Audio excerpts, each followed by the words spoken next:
నమస్తే, నేను Kavitha. Welcome to I dream news. BRS party అందరికంటే ముందు అభ్యర్థుల్ని అనౌన్స్ చేసింది. కాంగ్రెస్ పార్టీ 6 గ్యారంటీస్ పేరుతో తాము అమలు చేయబోయేటువంటి స్కీమ్స్ను కూడా ప్రకటించింది. మరి బీజేపీ ఎక్కడుంది? బీజేపీ ఎప్పుడు అభ్యర్థులతో పాటుగా మిగతా లిస్ట్ని, మేనిఫెస్టోని అనౌన్స్ చేయబోతోంది? ప్రస్తుతం మనతో పాటుగా ఉన్నారు మాజీ శాసనసభ్యులు చింతల రామచంద్రారెడ్డి గారు. రామచంద్రారెడ్డి గారు, నమస్కారం అండి. నమస్కారం అండి. సో ఈసారి మీరు మళ్ళీ ఖైరతాబాద్ కాన్స్టిట్యుయెన్సీ నుంచి పోటీ చేయడానికి రెడీ అవుతున్నారు. ఖైరతాబాద్లో ఎలా ఉంది? ఖైరతాబాద్కి సంబంధించి అక్కడ ఉన్నటువంటి మీ స్ట్రాటజీ ఏంటి అనేది మాట్లాడుకునే ముందు ఫస్ట్ ఓవరాల్గా దేశవ్యాప్తంగా చూస్తే ఇండియా ఎన్డీఏ కూటమి, 2 కూటములు బలంగా ఉన్నాయి. ఎన్డీఏ కంటే కూడా ఇండియాకి ఎక్కువ మంది పార్లమెంటు సభ్యులు ఉన్నారు, లేకపోతే మద్దతు ఎక్కువ ఉంది అనేది వినిపిస్తుంది. ఏదైనా కాంపిటీషన్ కనిపిస్తుందా? ఎట్లుంటుంది అనుకుంటున్నారు మీరు? ఇప్పుడు మీరు ఒకటి ఎన్డీఏ ఇండియా అంటున్నారు. ఇండియాలో ఎన్ని పార్టీలకు పార్లమెంటు సభ్యులు లేనటువంటి, సభ్యత్వం లేనటువంటి వాళ్ళు ఎన్ని పార్టీ వాళ్ళు ఉన్నారో ఒకసారి మీరు ఆలోచించండి. నెంబర్ 1. నెంబర్ 2, ఎన్డీఏలో ఉన్నటువంటి ఎంపీల సంఖ్య ఇండియాలో ఎక్కడుంది? ఇండియాలో లేదు. రెండవది, ఇండియాలో ఉన్న వాళ్ళంతా ఎవరు? ఈ దేశాన్ని దోచుకున్నటువంటి వాళ్ళు, పంచభూతాలను దోచుకున్నటువంటి కాంగ్రెస్ గాలిని వదలలేదు, భూమిని వదలలేదు, నీరుని వదలలేదు, ఆకాశాన్ని వదలలేదు. ఇలా దోచుకున్నటువంటి వాళ్ళందరూ ఒక దగ్గరే. లల్లు ప్రసాద్ యాదవ్ దానా కుంభకోణంలో జైల్లో, శిబుచరణ్ వాళ్ళ ఫ్యామిలీ దేంట్లో ఉందో తెలుసు మీకు. మమతా బెనర్జీ తన సొంత మంత్రులే ఈనాడు జైల్లో ఉన్నారు. ఇలా చెప్పుకుంటూ పోతే ఎన్నో రాజకీయ పార్టీలలో ఉన్నటువంటి వాళ్ళు కూడా అందరూ కూడా ప్రజల సొమ్ము దోచుకున్నటువంటి వాళ్ళే ఈనాడు ఇండియాలో ఉన్నారు. భారతీయ జనతా పార్టీ ఇండియాలో ఉన్నటువంటి వాళ్ళు ఈనాడు మీరు చూస్తున్నారు. ఈ 9.5 సంవత్సరాలలో ఎక్కడైనా ఒక్క రూపాయి కరప్షన్ ఉన్నట్టు ఇప్పుడు మేమంటే గొప్పలు చెప్పుకుంటున్నాం అనుకున్నా, మా మంత్రివర్గం కానీ మా ప్రభుత్వం కానీ కరప్షన్ లేకుండా. మీరు చెప్పండి, మేము ఎక్కడైనా చేస్తున్నాం మీరు చెప్పండి, బయట చెప్పండి. మీ మీడియా ఉంది కదా, మీడియా అందరూ కూడా ఎవరి నిష్పక్షపాతంగా మీడియా ఈనాడు వ్యవహరిస్తుంది కదా, మీడియాకి చెప్పండి. నరేంద్ర మోదీ గారు దీంట్లో ఇరుక్కున్నారు, దాంట్లో ఇరుక్కున్నారు, ఈ డబ్బులు తిన్నారు, ఆ డబ్బులు తిన్నారు అని చెప్పండి. కాబట్టి ప్రజల గురించి, ప్రజాహితం గురించి ప్రభుత్వం ఈనాడు నరేంద్ర మోదీ గారు ప్రతి చిన్న విషయంలో కూడా ఎలాంటి పొరపాట్లు లేకుండా అన్ని ఫలాలు అందరికీ అందాలి, పేదవాడికి చివరి బంతిలో కూర్చున్నటువంటి వాడికి కూడా ఈ ప్రభుత్వ పథకాలు అందాలి. అందుకనే డైరెక్ట్ మనీ ట్రాన్స్ఫర్ డిఎంటీ ఎందుకు చేస్తున్నారు? ప్రతి సంవత్సరము పార్లమెంట్లో చెప్పారు ప్రధానమంత్రి గారు, ప్రతి సంవత్సరము 50,000 కోట్ల రూపాయలు ఈనాడు పొదుపు చేయడం జరిగింది. డైరెక్ట్ మనీ ట్రాన్స్ఫర్ చేయడం ద్వారా 9.5 సంవత్సరాలలో 4,500,000 కోట్ల రూపాయలు ఈనాడు ఈ దేశంలో రొటేషన్లో ఆ డబ్బంతా కూడా ఉంది, ఇతర దేశాలకు పోలేదు. ఒకరు స్కూటర్ కొనవచ్చు, ఒకరు బట్టలు కొనవచ్చు, ఒకరు సైకిల్ కొనవచ్చు, ఒకరు తినే వస్తువులు కొనవచ్చు, ఒకరు ఫ్రిడ్జ్ కొనవచ్చు, ఒకరు ఫర్నిచర్ కొనవచ్చు, ఒకరు లైట్లు కొనవచ్చు, ఒకరు బిల్డింగ్కి ఏదైనా పెయింట్ వేయచ్చు. ఇవన్నీ కూడా ఇక్కడే 4,50,000 కోట్ల రూపాయలు ఈ సర్క్యులేషన్లో ఈనాడు ఉన్నాయంటే నరేంద్ర మోదీ గారి యొక్క విజన్ ఆలోచించండి ఏ రకంగా చేస్తున్నారు. కాబట్టి ఇండియా ఎప్పుడు కూడా ఎన్డీఏకు పోటీ కాదు. నామరూపాలు లేకుండా పోయేటటువంటి ఇండియాని పట్టుకొని పాకులాడుతున్నటువంటి పార్టీలన్నీ కూడా కర్ణాటకలో గెలిచామని చెప్పని భుజాలు ఎగిరేసుకుంటున్నారు. కర్ణాటకలో చేయడం అనేది భారతీయ జనతా పార్టీకి ఉన్నటువంటి 37%లో 1% కూడా తగ్గలే ఓట్లు. ఏవైతే 6% దేవగౌడ గారి ఉన్నటువంటి ఓటింగ్ సిస్టమ్, ఏదైతే ఓటింగ్ పర్సంటేజ్ అతనిది కాంగ్రెస్ లాక్కొని సీట్లు గెలిచారు.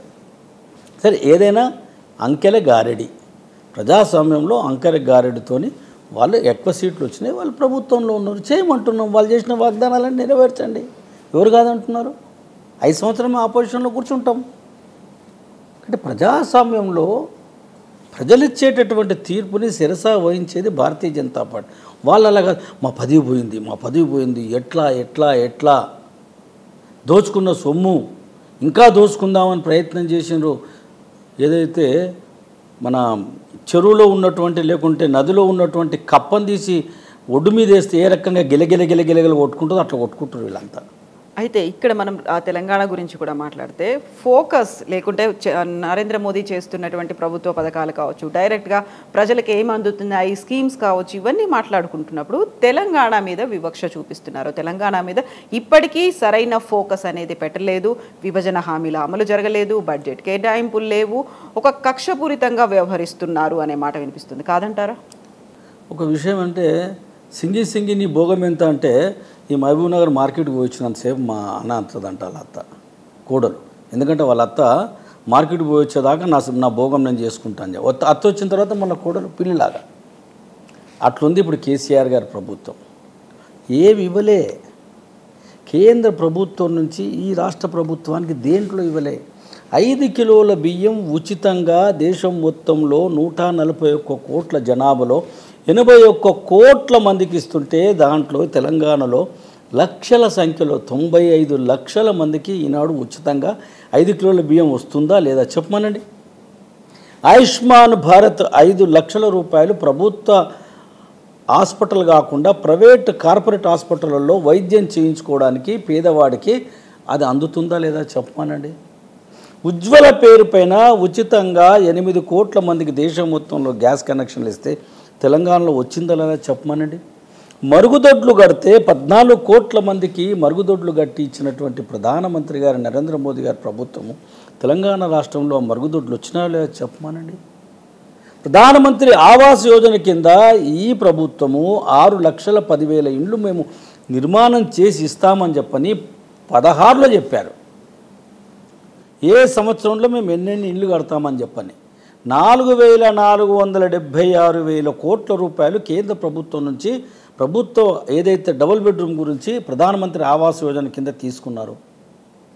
12,500 కోట్ల రూపాయలు 12,50,000 కోట్ల రూపాయలు డబుల్ బెడ్రూమ్ గురించి అని హడ్కో నుంచి లోన్ తీసుకున్నది ఈ ప్రభుత్వం. ఎందుకు కట్టలేదు? ఎన్ని ఇండ్లు కట్టారు? 9.5 సంవత్సరాల తర్వాత ఇప్పుడు 1,00,000 ఇండ్లు కట్టినామంటున్నారు. 1,00,000 ఇండ్లు వితరణ చేస్తున్నామన్నారు. మీరు ఇచ్చినటువంటి చూడండి, కేంద్ర ప్రభుత్వంకి ఇచ్చినటువంటి చూడండి. 6,10,000 ఇండ్లు కడతామని చెప్పారు, డబ్బులు తీసుకున్నారు. ఎక్కడ పోయింది?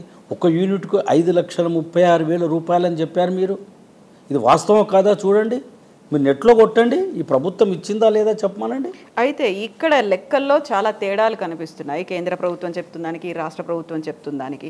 అయితే పర్టికులర్గా ప్రధానమంత్రి నరేంద్ర మోదీ చేస్తున్నటువంటి ప్రసంగాల్లో పదే కాంగ్రెస్ని అటాక్ చేయాలి అనుకున్నప్పుడల్లా తెలంగాణకి సంబంధించే ఆయన ఎక్కువ వ్యాఖ్యానిస్తున్నారు. గతంలో కూడా తల్లిని చంపి బిడ్డను బతికించారన్న వెరీ రీసెంట్గా స్పెషల్ సెషన్స్లో కూడా ఆయన రక్తపాతం జరిగింది అని, ఆ టైంలో ఉద్యమ టైంలో కూడా మీరున్నారు, ఆ టైంలో శాసనసభ్యుడిగా కూడా పనిచేశారు. అంతకుముందు రక్తపాతం ఏం జరిగింది? అసలు ఇప్పటికీ సెలబ్రేషన్స్ అనేవి చేసుకోలేకపోతున్నదా తెలంగాణ? ఒకటి 1969లో తెలంగాణ ఉద్యమంలో ఒకటే రోజు యాబిడ్స్లో బృందావన్ హోటల్ ముంగట 369 మంది చనిపోయినటువంటి విషయం ఈనాడు ఇప్పటికి కూడా చరిత్రలో ఉంది. ప్రపంచం మొత్తంలో కూడా తెలంగాణ ఉద్యమం కానీ రజాకారు ఉద్యమం కానీ తెలంగాణ బిడ్డలు చేసినటువంటి ఉద్యమం ప్రపంచంలో ఎక్కడ జరగలేదు. 1,200 మంది అమరులైనరు తెలంగాణ గురించి. ఏ రకంగా విడదీసిన చూడండి. ఏమంటున్నారు ఈనాడు? ఆంధ్రలో ఇబ్బంది, తెలంగాణలో ఇబ్బంది. అదే 3 రాష్ట్రాలు వాజ్పేయి గారి ప్రభుత్వంలో, వాజ్పేయి గారు ప్రధానమంత్రిగా ఉన్నప్పుడు 3 రాష్ట్రాలు ఇచ్చాం. ఉత్తరప్రదేశ్ కానీ, బీహార్ కానీ, లేకుంటే మధ్యప్రదేశ్ కానీ. ఎక్కడైనా 2 రాష్ట్రాలు విడిపోయిన 2 రాష్ట్రాలు కూడా ఎక్కడైనా ఇబ్బంది పడ్డాయా? ఆ రకంగా అంటున్నారు. కానీ వీళ్ళు దాన్ని ఇంకో రకంగా టిల్లు చేసి అబద్ధాలు చెప్తున్నారు. చేసినటువంటి కాంగ్రెస్ చేసేటటువంటి పని, కాంగ్రెస్ చేసేటువంటి ప్రక్రియ సరిగ్గా లేదని చెప్పారు. తెలంగాణ ఇవ్వకూడదని అనలే ఎప్పుడు కూడా. అయితే కాంగ్రెస్ అప్పుడు ఇచ్చిందేమో, ఆ తర్వాత నుంచి ప్రభుత్వంలో ఉంది, అధికారంలో ఉంది, ప్రధానిగా ఉంది నరేంద్ర మోదీయే కదా. మరి ఈ 9 ఏళ్ల కాలంలో ఎందుకని కేటాయింపులు జరపలేదు, అంత అభివృద్ధి ఫోకస్ అనేది తెలంగాణ మీద పెట్టలేదు అనేటువంటి ఇంకో ప్రశ్న. ఇప్పుడు 5 లక్షల కోట్ల రూపాయలు కేంద్ర ప్రభుత్వం నుంచి రాష్ట్ర ప్రభుత్వానికి వివిధ పద్ధతుల మీద అభివృద్ధి కార్యక్రమానికి, ఇది వాస్తవమా కాదా? 32% ఏదైతే డివల్యూషన్ పద్ధతి ప్రకారము ప్రతి రాష్ట్రానికి ఇచ్చేటటువంటి ట్యాక్స్ రూపాన వచ్చేటటువంటి దాన్ని నరేంద్ర మోదీ గారు 42% పెంచారు. దాని ద్వారా ఈ తెలంగాణ రాష్ట్రానికి 1,78,000 కోట్ల రూపాయలు ఇప్పటి వరకు 9 సంవత్సరాల్లో రావడం జరిగింది. ఇది వాస్తవమా కాదా? అంతకుముందు కాంగ్రెస్ ప్రభుత్వం 2004 నుంచి 2014 వరకు 40,000 కోట్ల రూపాయలు ఇచ్చారు. అంటే 3.5 టైమ్స్ 3.5 టైమ్స్ ఎక్కువ ఈ యొక్క నరేంద్ర మోదీ గారి ప్రభుత్వం వచ్చిన తర్వాత డివల్యూషన్ పద్ధతిలో ట్యాక్స్ రూపాయని రాష్ట్ర ప్రభుత్వం ఇది అభివృద్ధి కాదా, ఇచ్చినట్టు కాదా? 5 లక్షల కోట్ల రూపాయలు. ఇది కాకుండా 33,000 కోట్ల రూపాయలు రైల్వేల అభివృద్ధి గురించి ఇచ్చడం. 3 ఇచ్చారు వందే భారత్ రైళ్ళు. ఇప్పటికీ ఈనాడు రైల్వేలు చూస్తున్నాం మనం ఏ రకంగా. ఇప్పుడు రేపు కూడా నరేంద్ర మోదీ గారు మహబూబ్ నగర్ రాబోతున్నారు. కృష్ణా నుంచి ఏదైతే ట్రైన్ ఈనాడు హైదరాబాద్ మహబూబ్ నగర్లో ఎక్స్పాండ్ చేసేటటువంటిది. ఇలా ఎన్ని రకాలుగా రైల్వేకు 33,000 కోట్ల రూపాయలు ఇచ్చి, అదే రకంగా బిహెచ్ఎల్ నుంచి డెవలప్మెంట్ కానీ, ఎన్టీపీసీకి అయితే ఎరువుల కర్మాగారం ఉందో 20 సంవత్సరాల నుంచి మూతపడ్డటువంటి ఈ రామగుండం ఎరువుల ఫ్యాక్టరీ ఉందో దానికి 6,500 కోట్ల రూపాయలు ఇచ్చి తనే స్వయాన వచ్చి దాన్ని ప్రారంభోత్సవం చేశారు. ఎన్టీపీసీ అభివృద్ధి గురించి ఏ రకంగా పవర్లో రకరకాల దాని మీద పవర్ జనరేషన్ గురించి అని ఎన్ని కిలోవాట్స్ గురించి అని ఇప్పటి వరకు కేంద్ర ప్రభుత్వం నుంచి నిధులు ఇచ్చారు. ఎల్ఈడి బల్బులు కేంద్ర ప్రభుత్వం నుంచి ఇచ్చిందే. హరితహారం కేంద్ర ప్రభుత్వం నుంచి నిధులు ఇచ్చిందే. భూ సర్వే కేంద్ర ప్రభుత్వం నుంచి ఇచ్చింది. భూసార పరీక్ష కేంద్ర ప్రభుత్వం నుంచి ఇచ్చింది. గ్రామ పంచాయతీలకు డైరెక్ట్గా నిధులు కేంద్ర ప్రభుత్వం నుంచి ఇస్తున్నారు. అంటే రాష్ట్రాలకి కేంద్ర ప్రభుత్వం నిధులు ఇవ్వాల్సినటువంటి అవసరం ఉంది, ఆ బాధ్యత అనేది కూడా కేంద్ర ప్రభుత్వానికి ఉంటుంది. బట్ విభజన హామీలు అనేవి ఉన్నాయి కాబట్టి వాటిని అమలు చేయాల్సినటువంటి బాధ్యత కూడా ఉంటుంది. ఆ అవసరం కూడా పర్టికులర్గా ఉంది అనేది పదే పదే చెప్తున్నారు. అలాంటి ఆరోపణలు కూడా వస్తున్నాయి. ఇక పాలమూరుకి సంబంధించి గతంలో పాలమూరు రంగారెడ్డి ఎత్తిపోతలలో జాతీయ హోదా ఇస్తామని అనౌన్స్ చేసి ఆ తర్వాత ఎందుకు ఇవ్వలేదు అనేటువంటి ఇంకొక ప్రశ్న కూడా వస్తుంది. పాలమూరు రంగారెడ్డి ఎత్తిపోతల పథకానికి కేంద్ర ప్రభుత్వం ఎప్పుడు కూడా జాతీయ హోదా ఇస్తానని చెప్పలేదు. అబద్ధ మాటలు మాట్లాడుతున్నటువంటి కల్వకుంట్ల కుటుంబము, కల్వకుంట్ల కేసీఆర్ గారు, వాళ్ళ మంత్రివర్గ సభ్యులు పొద్దున్న లేస్తే రాత్రి దాకా అబద్ధాలు మాట్లాడేటటువంటి మాటలే. 1 రూపాయి మాకు ఇవ్వలేదు అంటున్నారు. 5 లక్షల రూపాయలు, 5,00,000 కోట్ల రూపాయలు ఇచ్చినటువంటిది వాస్తవమా కాదా? ఇప్పుడు హరీష్ రావు ఏం మాట్లాడుతారు? పొద్దున్న లేస్తే రాత్రి దాకా మాకు మెడికల్ కాలేజ్ ఇవ్వలే, మాకు మెడికల్ సీట్లు ఇవ్వలే. ఏమని ఓడించి పెట్టుకున్నాం హైదరాబాద్ మొత్తము? తెలంగాణ మెడికల్ హబ్, తెలంగాణలో మెడికల్ సీట్లు పెరిగిపోయినాయి. తెలంగాణలో నంబర్ 1 మెడికల్ సీట్లు పెరిగినటువంటి దాంట్లో మరి ఎవరిచ్చారు? అది రాష్ట్ర ప్రభుత్వం ఇస్తుందా?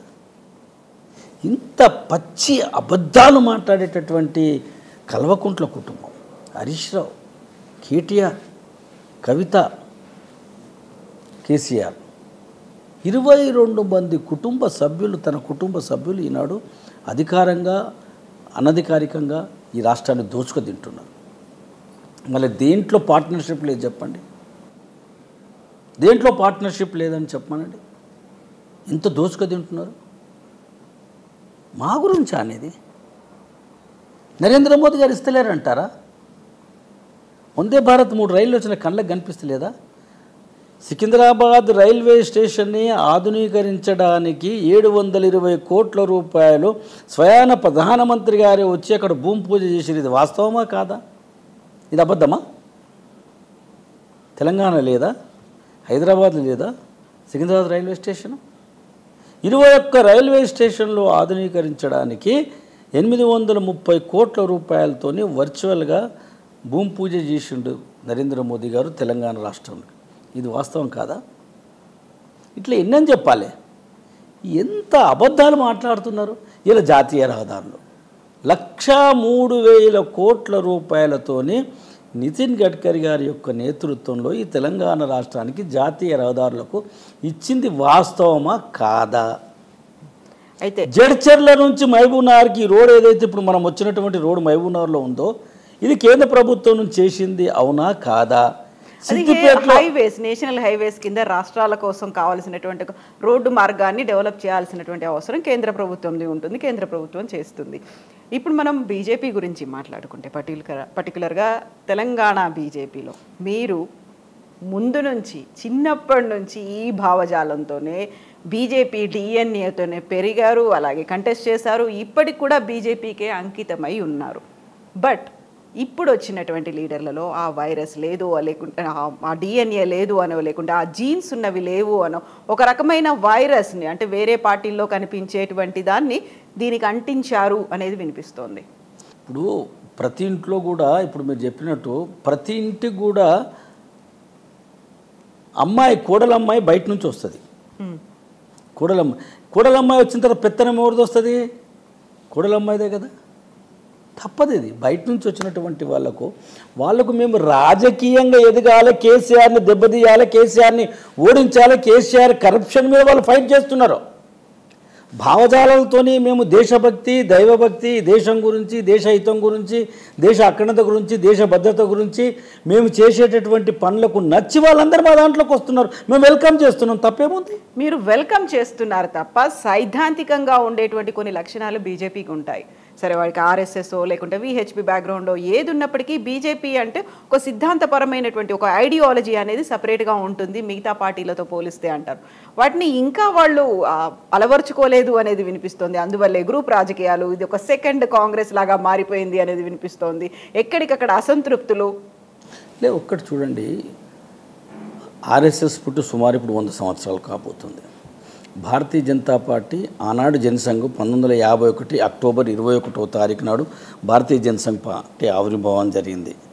జనతా పార్టీలో 1974లో జనతా పార్టీ 75లో మర్జ్ చేసి 77లో జనతా పార్టీ నుంచి వాళ్ళు పోటీ చేశారు. 80లో భారతీయ జనతా పార్టీ ఆవిర్భావం జరిగింది. 43 సంవత్సరాలు అవుతుంది. ఇది నిరంతర ప్రక్రియ మాది. ఈ పార్టీని, ఈ దేశం గురించి ఆలోచించేటటువంటి వాళ్ళం మేము. ఇన్ని సంవత్సరాలు మేము నేర్చుకున్నది వాళ్ళు 2-3 సంవత్సరాలు ఎట్లా నేర్చుకుంటారు? మా భావజాలంతో ఎట్లా ఏకీభవిస్తారు? మేము వాళ్ళని వాళ్ళు ఇప్పుడు నేను చెప్పాను కదా, కోడలమ్మాయి వచ్చింది ఇంటికంటే అత్త కానీ మామ కానీ కోడలు నా కూతురు అని చెప్పని ఏ రకంగా అయితే భావిస్తుందో మేము కూడా వాళ్ళని అదే రకంగా భావిస్తున్నాం.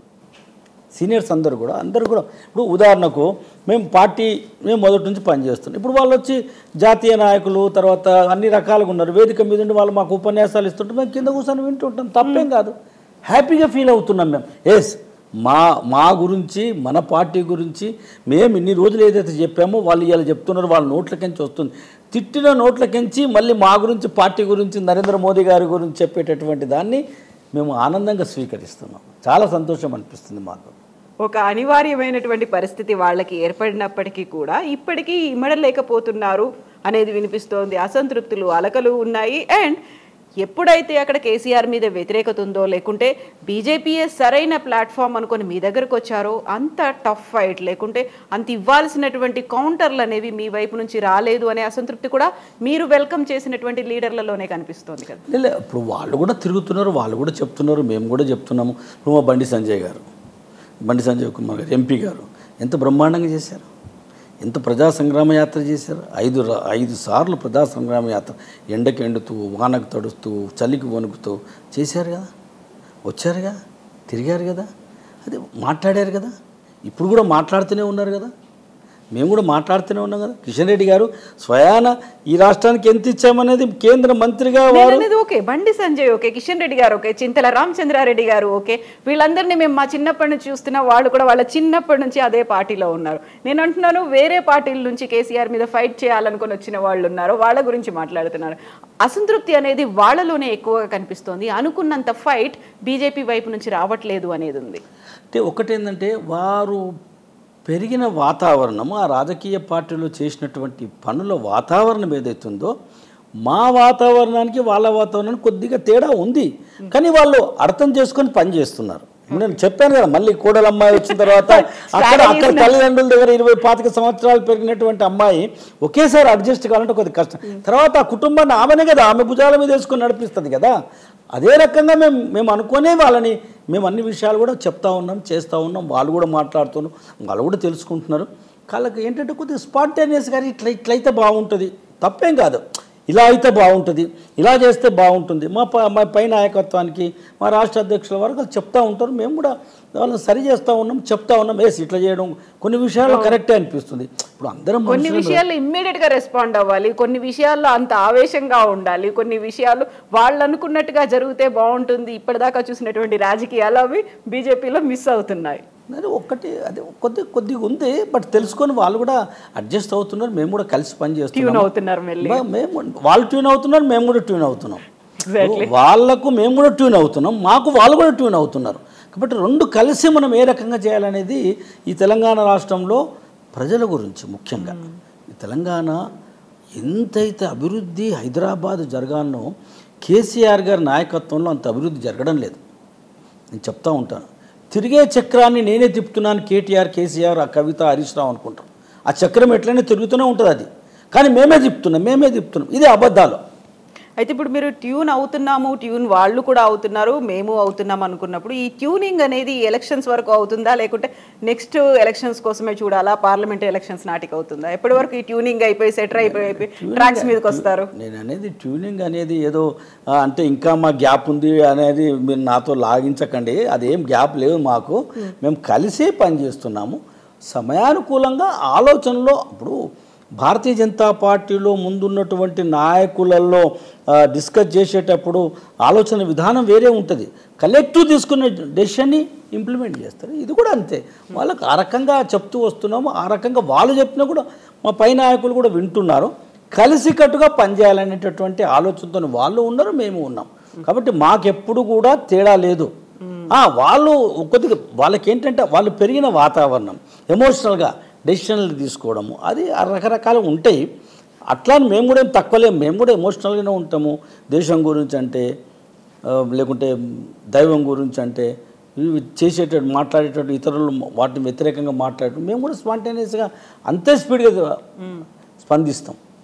ఆర్థికంగా ప్రజలకు ఏ రకంగా వాళ్ళందరూ పైకి రాలి. ఉదాహరణకు మహిళా బిల్లు ఉంది. ఏ రకంగా ఆలోచించి ఇన్ని సంవత్సరాలు వాజ్పేయి గారు 1994లో పెట్టినటువంటి బిల్లు ఇన్ని సంవత్సరాలు మేము వేసి ఇప్పుడు మేము పెట్టామా లేదా? మా పార్టీ పుట్టిందే 3 విషయాల మీద: 370 ఆర్టికల్ రద్దు, జమ్మూ కాశ్మీర్, రామమందిర నిర్మాణం, కామన్ సివిల్ కోడ్. రెండింటిని మేము ఇన్ని సంవత్సరాల తర్వాత 51 ఎక్కడ, 22 ఎక్కడ? 22లో కదా 370 ఆర్టికల్ రామ మందిరం నిర్మాణానికి క్లియరెన్స్ వచ్చింది. ఇన్ని సంవత్సరాలు మేము వెయిట్ చేసాం. అందరూ వెయిట్ చేయాలంటే మేము ఒక సిద్ధాంతం గురించి, దేశం గురించి పనిచేస్తున్నాం. అందరూ మా రకంగానే మాలాగానే ఉండాలని చెప్పండి. ఇప్పుడు వాజ్పేయి గారి ప్రభుత్వం ఉండే అప్పుడు 21 పార్టీల కలయిక కామన్ ఎజెండాతో పనిచేసారు. అందులో రామ మందిరము, 370 ఆర్టికల్, కామన్ సివిల్ కోడ్ పక్కన పెడితే మేము చేరుతామన్నారు. దేశ హితం గురించి అని ఆ రోజు మేము అనుకున్నాము. మేము ఈ 5 సంవత్సరాలు ఇది ఒక ఎజెండా, దీంట్లోనే ఈ గైడ్ లైన్తో పనిచేయాలనే ఆలోచనతో దాంట్లో మేము పనిచేసాము, చూయించాము. జాతీయ రహదారులు ఆనాడు వాజ్పేయి గారి ప్రభుత్వంలోనే మొదలైనవి. ఆనాడే ఉచిత మన గ్యాస్ కనెక్షన్, దీపం పథకం పేరుపైన దేశం మొత్తంలో 330 రూపాయల గ్యాస్ కనెక్షన్లు ఇవ్వడం కానీ, రాజరాజేశ్వరి అనే అమ్మాయిలకు 25,000 రూపాయల ఇన్సూరెన్స్ విషయంలో కానీ, అమ్మాయిలకు ఉచితంగా డిగ్రీ స్థాయి వరకు విద్య బోధించడం విషయంలో కానీ, ఇట్లా చాలా విషయాలు. పోఖ్రాన్ పరీక్ష కూడా వాజ్పేయి గారి పీరియడ్లో జరిగింది. ఇప్పుడు మనం ఖైరతాబాద్ నియోజకవర్గానికి సంబంధించి చూస్తే, మీరు దానం నాగేందర్ని ఓడించి ఒకసారి ఎమ్మెల్యే అయ్యారు, ఆ తర్వాత మిమ్మల్ని ఓడించి ఆయన అయ్యారు. ఇప్పుడు ఎలా ఉంటుంది అనుకుంటున్నారు మీరు? ప్రజలు నేను చేసినటువంటి సేవా కార్యక్రమాలు కానీ, ప్రభుత్వం నుంచి చేసినటువంటి అభివృద్ధి కార్యక్రమాలు కానీ, వాళ్ళు ఏమనుకున్నారంటే చేసింది కదా ఇంకా ఎక్కువ చేస్తారేమో వచ్చినటువంటి వాళ్ళు అనుకొని ఉద్దేశంతో అవకాశం ఇచ్చారు. ఇప్పుడు తెలుసుకుంటారు, వాళ్ళు బేరూజ్ చేస్తున్నారు. రామచంద్రారెడ్డి భారతీయ జనతా పార్టీ అతను ఎలా చేశాడు, ఈ 5 సంవత్సరాల్లో ఇతనేం చేశాడు. 4 సంవత్సరాల 9 మాసాలు ప్రజల్లో కలవకుండా, ప్రజలతో ఏం పనులు చేయకుండా ఈనాడు ప్రజలందరూ గమనిస్తున్నారు. నేను చెప్పడం కాదు, మీరు సర్వే చేసినా మీకు తెలుస్తుంది. అభివృద్ధి అనేది కుంటుపడ్డది. ఖైరతాబాద్ కాన్స్టిట్యున్సీలో అభివృద్ధి అనేది కుంటుపడ్డది. మురికి నీళ్ళు, మురికి కాలువలు. ఈనాడు నేనున్నప్పుడు కిర్లోస్కర్ ఏదైతే నాలాల కిర్లోస్కర్ ఇచ్చినటువంటి రిపోర్ట్ని నాలాల మీద ఇంప్లిమెంట్ చేయమని ఎంబడబడ్డాం మేము. అది చేయలేదు. ఈనాడు మునిగిపోతున్నాయి. వర్షాలు, చిన్న వర్షాలు వస్తేనే మునిగిపోతున్నాయి. 2 సెంటీమీటర్ల వర్షం పడితేనే హైదరాబాద్ మునుగుతుంది. నేను 35 నుంచి 40 సెంటీమీటర్ల వర్షాలు వచ్చినా కానీ దాన్ని తట్టుకునేటట్టు ప్లాన్ చేస్తున్నానని చెప్పని ట్విట్టర్ మాస్టర్ కేటీఆర్ గారు చెప్పారు. ఏమైంది? ఎందుకు చేయలేదు? అది అడుగుతాం, ప్రశ్నిస్తాం మేము ఇప్పుడు. ఇదే కాదు, 2700 ఏదైతే ఎస్టీపీ ద్వారా ట్రీట్మెంట్ చేయాల్సినటువంటి 2700 ఎల్పిడి ఎంఎల్డి ఏదైతే చేయాలనో 700 జరుగుతుంది ఇప్పుడు. ఇంకా 2000 జరగాలి. మేము ప్లాన్ చేసాము, 31 ఎస్టీపీ ప్లాంట్స్ పెట్టామంటున్నాడు. ఎక్కడ పెట్టాడో చెప్పు. 31 పెడితే మిగతా 700 జరుగుతుంది. 2000 ఇంకా 2000 చేయాలంటే ఇంకెన్ని ఎస్టీపీలు పెట్టాలి? ఎప్పుడు పెడతారు అది? అదే పూనా తీసుకోండి, అదే బెంగళూరు తీసుకోండి, అదే అహ్మదాబాద్ తీసుకోండి. అక్కడికన్నా ఇక్కడ మనకు ఫండ్స్ ఎక్కువ, మన మున్సిపల్ కార్పొరేషన్ బడ్జెట్ ఎక్కువ. ఎందుకని అవుతలేదు? అక్కడ 3000, 2800, 2900 జరుగుతున్నది. ప్రధానమంత్రి ఆవాస్ యోజన కింద ఇళ్ల నిర్మాణం ఖైరతాబాద్ కాన్స్టిట్యున్సీకి 4500 ఇండ్లు నిర్మాణం చేసి ఇస్తానని చెప్పని మొదటిసారి కేసీఆర్ గారు 2014లో చెప్పారు. ప్రతి అసెంబ్లీ కాన్స్టిట్యున్సీకి 4500 ఇండ్లు. నేను ఎమ్మెల్యే ఉన్నప్పుడు 2014లో కేసీఆర్ గారిని తీసుకెళ్లి ఖైరతాబాద్ ఐమాక్స్ ముంగట ఉన్నటువంటి ఇందిరానగర్లో 2040 ఇండ్లు భూమి పూజ చేపించి పని మొదలు పెట్టించడం జరిగింది. నేను ఎమ్మెల్యే ఓడిపోయిన తర్వాత ఎమ్మెల్యే గెలిచినటువంటి వ్యక్తి అక్కడ ఉన్నటువంటి వాళ్ళకి ఇచ్చారు. మిగతా చోట ఎక్కడైనా నిర్మాణం జరిగాయా? 500 ఇండ్లు ఇస్తున్నాము ప్రతి అసెంబ్లీ నియోజకవర్గానికని ముఖ్యమంత్రి గారు కేటీఆర్ గారు చెప్తున్నారు. 500 ఎక్కడ? 4500 ఇండ్లు ఎక్కడ?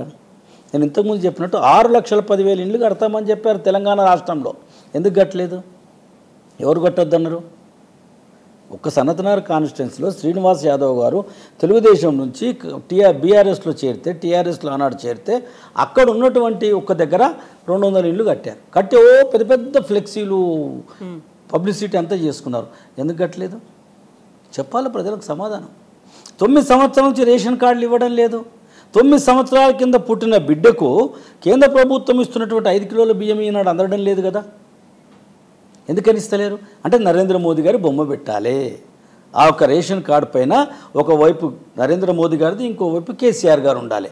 కాబట్టి నరేంద్ర మోదీ గారి బొమ్మ పెడితే జనాలందరూ కూడా నరేంద్ర మోదీ గారి బియ్యం ఇస్తున్నాడు అని చెప్పుకుంటారు. కాబట్టి ఆ రేషన్ కార్డు ఇవ్వకుండా చిన్న చిన్న పేపర్ల మీద ఈనాడు రేషన్ ఆంధ్రప్రదేశ్ మీరు రేషన్ కార్డులు చూడండి, తెలంగాణలో ఉన్నటువంటి ఆంధ్రప్రదేశ్లో వచ్చినటువంటి రేషన్ కార్డులే.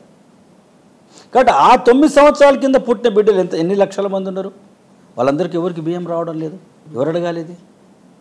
తర్వాత ఖైరతాబాద్ కాన్స్టిట్యున్సీలో నేను ఎమ్మెల్యే ఉన్నప్పుడు 7 కోట్ల రూపాయలతోని ఎర్రమంజిల్ స్కూలు తెలంగాణ రాష్ట్రంలోనే నంబర్ 1 స్కూల్ కట్టాలని చెప్పని నా డెవలప్మెంట్ ఫండ్ నుంచి ఇప్పటికి కూడా కలెక్టర్ ఆఫీస్లో ఆ 7 కోట్లు ఉంది.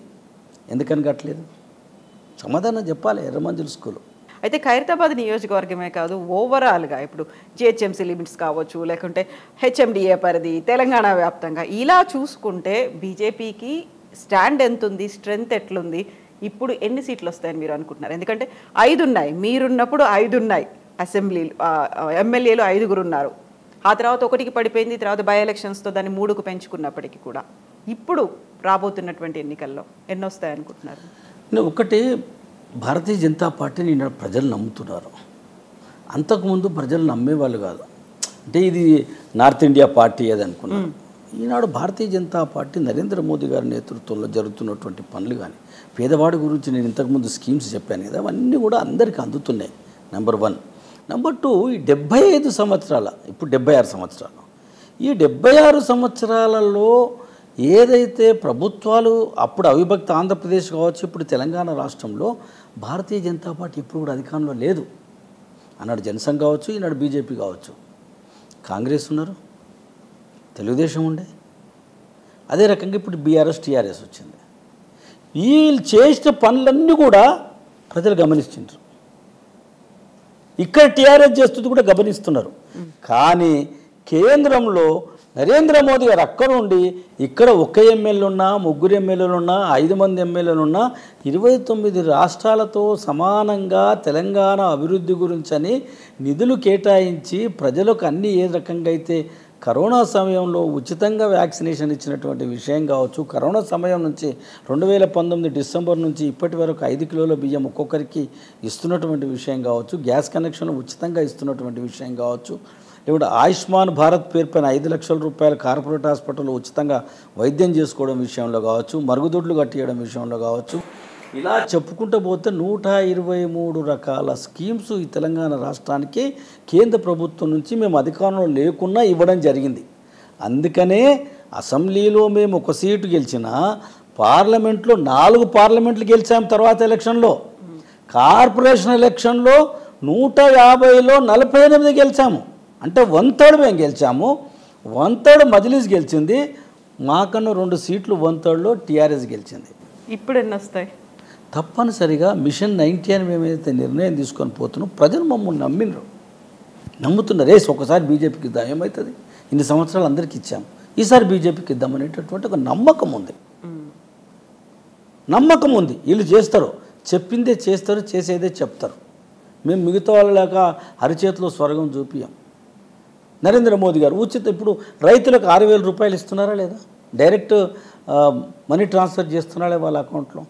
అదే రకంగా ఒక రైతుకి 1 ఎకరానికి 2 సంచులు డిపిఏ 2 సంచులు యూరియా ఇస్తున్నారు.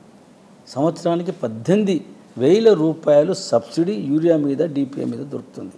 6,000 కలుపుకుంటే నువ్వు ఇచ్చేది ఎకరానికి 10,000 ఇస్తున్నావు, మేము ఇచ్చేదంతా కేంద్ర ప్రభుత్వం నుంచి 18,000 రూపాయలు. తప్పనిసరిగా యూరియా డిపిఏ వాడాల్సిందేగా. కాబట్టి మావి కనిపించకుండా మేము ప్రజలకు కావాల్సినటువంటి విషయాల మీద క్షుణ్ణంగా ఆలోచించి సహాయం చేస్తుంటాం. కాబట్టి వాళ్ళు ఇలా గుర్తెరిగినారు, బీజేపీలు మాకు ఇంత చేస్తున్నారు. రైతులు ఆ రకంగా ఉన్నారు. నిరుద్యోగులైనటువంటి యువకులకు ఉద్యోగాలు ఇస్తానని చెప్పిన ఉద్యోగాలు ఇవ్వకుండా ప్రపంచంలోనే 17 సార్లు పేపర్ లీకేజ్ జరిగిందంటే ఇది ప్రభుత్వ కుట్ర. ఉద్యోగాలు ఇవ్వకుండా వాళ్ళని మోసం చేసినటువంటిది కావాలని పేపర్ లీకేజ్ ప్రభుత్వమే చేయించింది. Official cheaters government of Telangana, KCR, KTR, Harish రావు.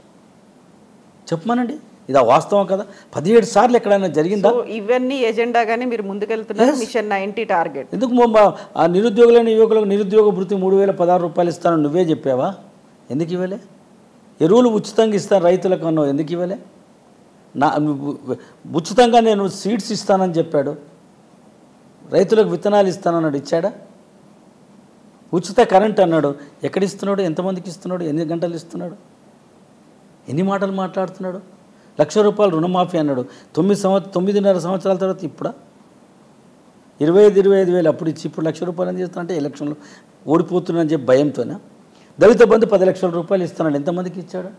గృహలక్ష్మి పోయిన ఎలక్షన్లో చెప్పాడు 7 లక్షల రూపాయలు ఇస్తానని, దాన్ని 3 లక్షలు తీసుకొచ్చాడు. ఇప్పుడు ఏమంటున్నాడు? 1,00,000 రూపాయలు ఫస్ట్ ఇన్స్టాల్మెంట్ ఇస్తానంటున్నాడు.